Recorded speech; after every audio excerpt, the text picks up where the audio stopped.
అందరికీ జయభారత్ అండి.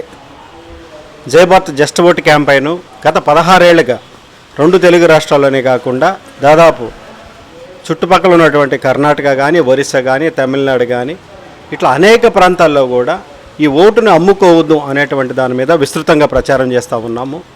అయితే ఈ రాజకీయాలు అనేటివి పూర్తిగా పేదవాళ్ళని దూరం చేసేటువంటి ధనవంతుల కుట్ర బాగా పబ్లిక్గా కనబడతా ఉంది. అమాయకంతో ప్రజలు ఇవాళ 1000-2000 వస్తుంది, దేనికో ఖర్చులకు వస్తుందని చెప్పి సునాయాసంగా ఓటుని అమ్ముకుంటున్నారు. ఇది మన ఇంటి దొంగకి మనం తాళాలు ఇచ్చి మన కోట్ల రూపాయల ప్రజాధనాన్ని కొల్లగొట్టుకోమని చెప్పి లైసెన్స్ ఇస్తున్నటువంటి పద్ధతి అనేటువంటి విషయాన్ని మేము గ్రామానికి తీసుకెళ్తా ఉన్నాము. ఈ ఓటుని అమ్ముకోవడం ద్వారా నువ్వు నైతిక అర్హతను కోల్పోతావు. అవతల ప్రజాప్రతినిధిగా ఎన్నికయ్యి ప్రజాధనాన్ని కొల్లగొట్టేటువంటి నాయకుడిని నువ్వు గల్లబట్టి గద్దించి నువ్వు నిలదీయడానికి నీకు నైతిక అర్హతను నువ్వు కోల్పోతావు.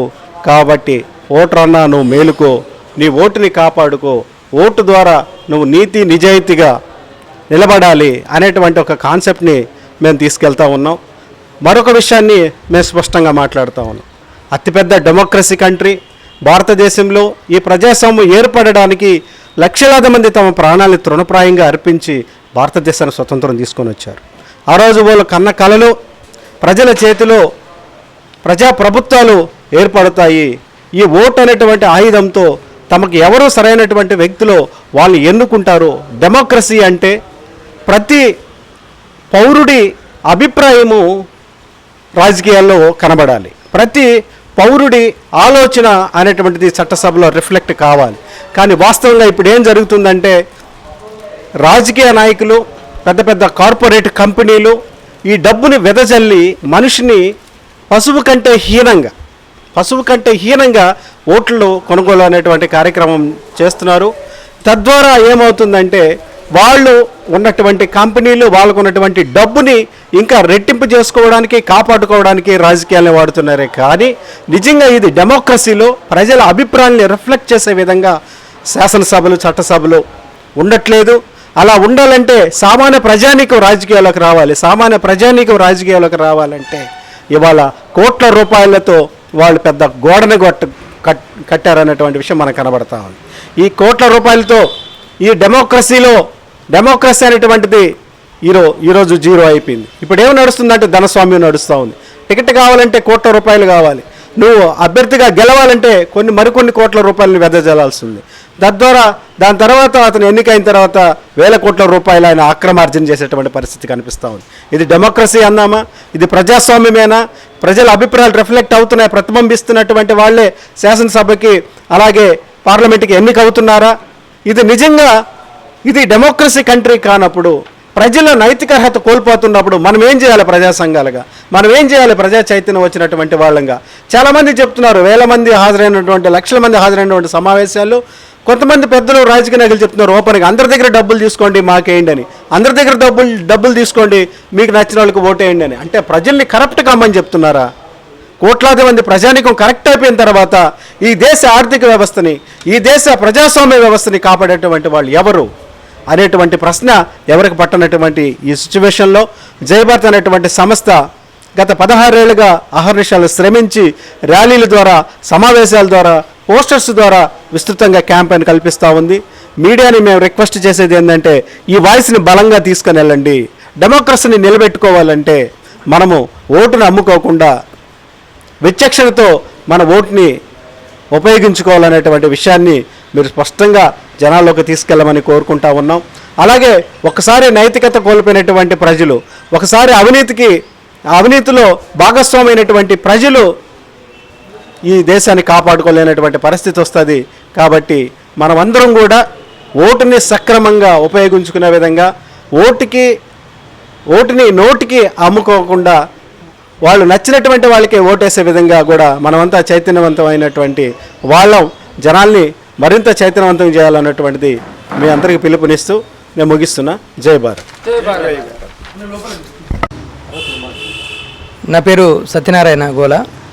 నేను జై Bharat just vote campaign Telangana 2023-24 రాష్ట్ర ప్రధాన కార్యదర్శిని. మనందరం చూస్తూ ఉన్నాం. ఈరోజు ఎలక్షన్లు అనేవి డబ్బులమయం అయిపోయింది. ఒక కార్పొరేట్ సంస్థలాగా ఎన్నికలు జరుగుతూ ఉన్నాయి. ముఖ్యంగా ఈరోజు అణగారిన వర్గాలు, కింది కులాల వాళ్ళు ఎలక్షన్లో పోటీ చేయాలంటే ఆ చేసే పరిస్థితి లేదు. ఓటుని ఇండ్లకి వెళ్ళి గంపగుత్తగా కొనుక్కునే పరిస్థితి, డబ్బున్న వాళ్ళే ఎలక్షన్లో పోటీ చేసే పరిస్థితి మనందరూ కూడా, ప్రతి ఒక్కరు కూడా తెలిసింది. దీనికై జై భారత్ సంస్థ ఆధ్వర్యంలో మత సామరస్యం, కుల నిర్మూలన, అవినీతిపై పోరాటం చేసే సంస్థ జై భారత్.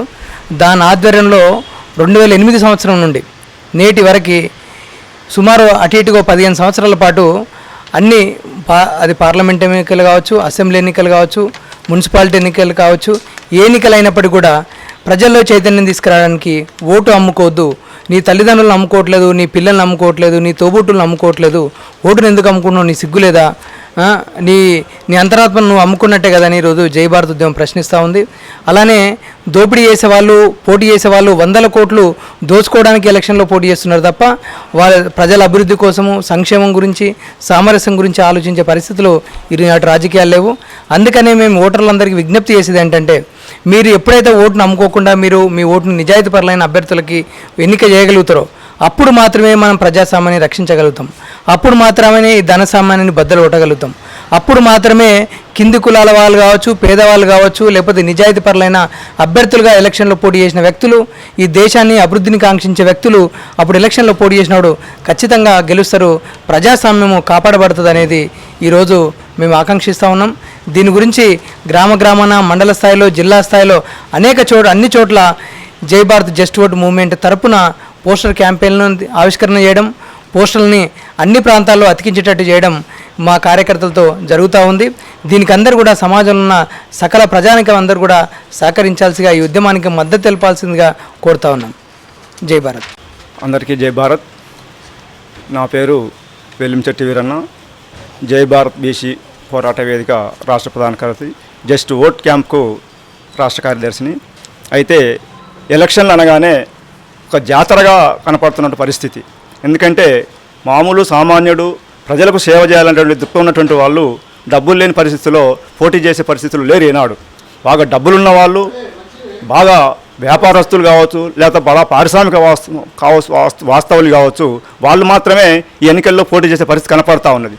ఎందుకంటే బడా పారిశ్రామికవేత్తలు పోటీ చేసేది ఎందుకంటే వాళ్ళు ప్రజలు సేవ చేద్దామనుకో, ఇంకోటి కాదు, కేవలం వాళ్ళ పరిశ్రమలని, వాళ్ళు డబ్బులని కాపాడుకోవడం కోసమే ఎన్నికలను ఉపయోగించుకొని వాళ్ళు ఎన్నికల్లో గెలిచి తర్వాత వాళ్ళ యొక్క డబ్బును, పరపతిని కాపాడుకోవడం కోసం తప్ప ప్రజల కోసం చేద్దామనేటువంటి ఏ కోచాన కూడా వాళ్ళ దగ్గర అక్కడ కనపడతలేదు. కాబట్టి జయ భారత్గా అవేర్నెస్ ప్రోగ్రామ్ ఏంటంటే, డబ్బులు తీసుకోకుండా నిజాయితీ పరులకు, ఎవరైతే డబ్బులు తీసుకొని డబ్బులు ఇచ్చి ఓట్లు అడుగుతా ఉన్నారో వాళ్ళకి సరైన బుద్ధి చెప్పాలి అంటే ఖచ్చితంగా నిజాయితీ పరులైనటువంటి వాళ్ళని మన కోసం, ప్రజల కోసం పనిచేసేటువంటి వాళ్ళని మనం ఆలోచించి జాగ్రత్తగా ఓటు నమ్ముకోకుండా నిజాయితీగా అట్లా ఓట్లు వేయాలని చెప్పి ప్రజల్ని అవేర్నెస్ చేసుకోసం జై భారత్ గత 10 సంవత్సరాలుగా ప్రజలు అవేర్నెస్ ప్రోగ్రామ్గా చేస్తూ ఉన్నాం. అదే క్రమంలో ఈరోజు కూడా ఖమ్మం జిల్లాలో, ఖమ్మం టౌన్లో జై భారత్ ఈ ఓటు క్యాంప్ కార్యక్రమాన్ని నిర్వహిస్తూ ఉంది. కాబట్టి రాబోయే ఎలక్షన్లో రేపు 19 మే నెల 13 నాడు జరగబోయేటువంటి ఎలక్షన్స్ ఏదైతే ఉన్నాయో ఆ ఎలక్షన్లో మీరందరూ ఉపయోగించుకొని నిజాయితీ పరులకి, ఖచ్చితంగా నిజాయితీ ప్రజల కోసం పనిచేసేటువంటి దృక్పథం కలిగినటువంటి వాళ్ళు ఎలక్షన్లు అనగానే ఒక 10 మంది 20 మంది పోటీ చేస్తూ ఉన్నారు. అందులో మనం పరిశీలన చేయాల్సిన అవసరం ఉన్నది. ఎందుకంటే వీళ్ళు ఎవరు ప్రజల కోసం పనిచేస్తారు, ఎవరు ప్రజలు ఓడిపోయినా సరే మన ఓటును నిజాయితీ పరులకి వేసి, మన ఓటును అలాంటి వ్యక్తికి వేసి ఉపయోగించుకుంటే బాగుంటుందని చెప్పి జై భారత్ చేస్తూ ఉంది. అందరూ కార్యక్రమాన్ని ఈరోజు కూడా ఖమ్మంలో మేము కార్యక్రమం చేస్తూ పోస్టర్ రిలీజ్ అని కార్యక్రమం చేస్తున్నాం. కాబట్టి మీరందరూ కూడా ఆలోచించి అసలు నిజాయితీ పరులకు ఓటేయాలని చెప్పి జై భారత్ తరఫున ఒక మెసేజ్ పంపుతా ఉన్నాం. జై భారత్.